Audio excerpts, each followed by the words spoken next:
नमस्कार। हम सब एक हेल्दी लाइफ चाहते हैं ना? और इसकी शुरुआत होती है हमारी प्लेट से।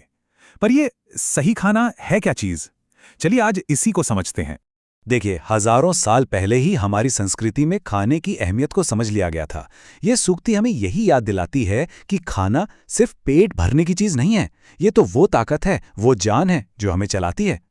तो आज की इस बातचीत में हम 5 जरूरी हिस्सों पर नजर डालेंगे ताकि खाने की पूरी कहानी शुरू से आखिर तक अच्छे से समझ आ जाए।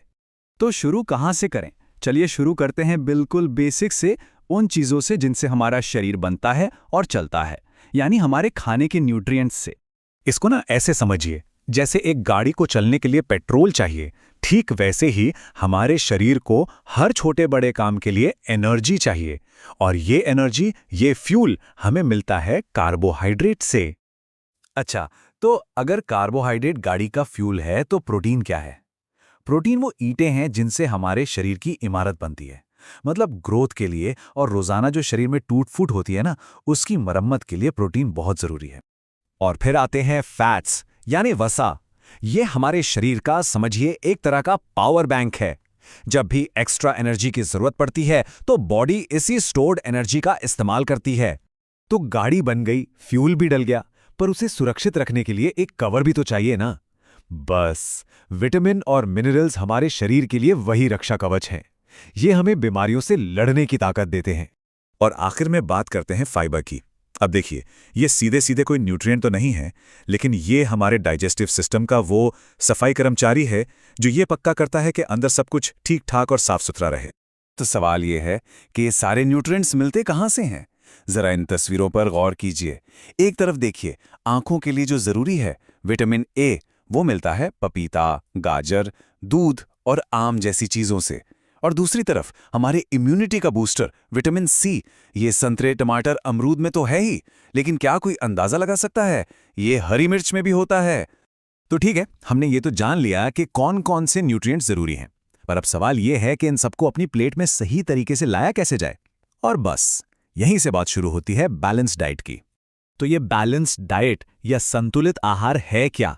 इसका सीधा सा मतलब है एक ऐसी थाली जिसमें हर जरूरी चीज सही मात्रा में हो, ना कुछ ज्यादा ना कुछ कम, एकदम परफेक्ट टीम की तरह। और सोचिए, जब ये टीम सही से काम करती है तो क्या होता है? हमें दिन भर के लिए एनर्जी मिलती है, हमारा शरीर मजबूत बनता है, बीमारियों से लड़ने की ताकत मिलती है। मतलब शरीर की पूरी मशीनरी एकदम बढ़िया चलती है। लेकिन क्या हो अगर ये बैलेंस बिगड़ जाए?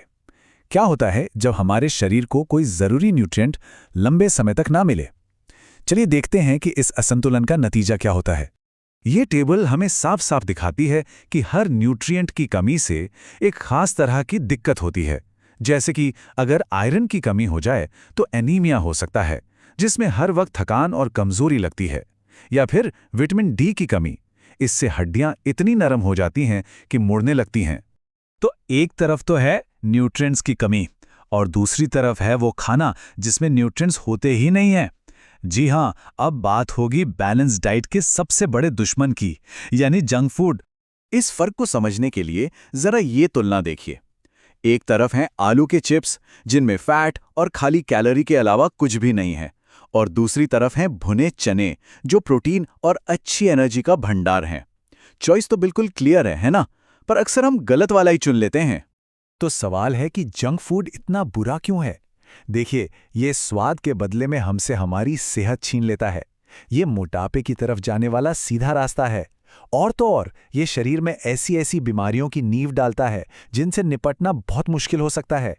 एक बहुत पुरानी कहावत है, स्वास्थ्य ही परम धन है। और आज के जमाने में ये बात पहले से कहीं ज्यादा सच लगती है। असली दौलत अच्छी सेहत ही है, और इस दौलत को कमाने का रास्ता हमारी किचन से ही गुजरता है। चलिए अब इस बातचीत के आखिरी और मुझे लगता है सबसे दिलचस्प हिस्से पर चलते हैं।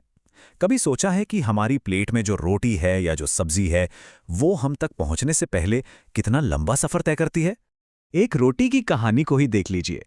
किसान के पसीने से खेत में गेहूं उगता है, फिर उसे काटा जाता है, दानों को अलग किया जाता है, स्टोर किया जाता है, पीसा जाता है, पैक किया जाता है, फिर ट्रांसपोर्ट होकर दुकानों तक पहुंचता है, और तब जाकर हम उसे घर लाते हैं और पकाते हैं। सोचिए, ये कोई छोटा मोटा सफर नहीं है। और बस कोई भी खाने की चीज अपने पैदा होने की जगह से लेकर हमारी प्लेट तक पहुंचने में जितनी दूरी तय करती है उसी को कहते हैं फूड माइल। तो जब हम अपने आसपास मतलब लोकल उगा हुआ खाना खरीदते हैं तो ये फूड माइल्स कम हो जाते हैं। और इसका फायदा सिर्फ ये नहीं है कि हमें ताज़ा खाना मिलता है, इससे ट्रांसपोर्टेशन का खर्चा और पोल्यूशन कम होता है, हमारे लोकल किसानों को सपोर्ट मिलता है। मतलब ये हर लिहाज से एक बेहतर चॉइस है। तो मतलब साफ है, हम जो भी खाने के लिए चुनते हैं उसका असर सिर्फ हमारी सेहत पर नहीं बल्कि इस प्लैनेट की सेहत पर भी पड़ता है। लोकल खाना चुनना अपने लिए भी और इस धरती के लिए भी एक स्मार्ट फैसला है। तो अगली बार जब खाने बैठें तो बस एक पल के लिए अपनी प्लेट को देखिए और खुद से पूछिए, ये जो खाना है ये आया कहाँ से है, इसका सफर कितना लंबा रहा होगा। क्या पता ये एक छोटा सा सवाल हमारे खाने को देखने का नजरिया ही बदल दे।